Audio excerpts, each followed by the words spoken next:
ఇవాళ ఎప్పుడు ఎన్నికలు వచ్చినా మనం గెలుస్తాం, కానీ కార్యకర్తలకు ధైర్యం చెప్పేందుకే నేను తిరుగుతాను. నన్ను అంతటికి రమ్మంటారు, ఇప్పుడు వాతానపడి రమ్మంటారు, వరంగల్ రమ్మంటారు, ఇంకో దిక్కు రమ్మంటారు, ఇంకో దిక్కు రమ్మంటారు. నేను పాల గుర్తించే నిలబడతా, దాని సంగతి ఎంతో పేరుతాను చెప్తున్నాను.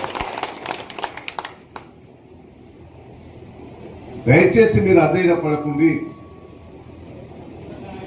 విజృంభించాలే నాయకులు, కార్యకర్తలు కూడా యూనిట్గా ఉండాలి.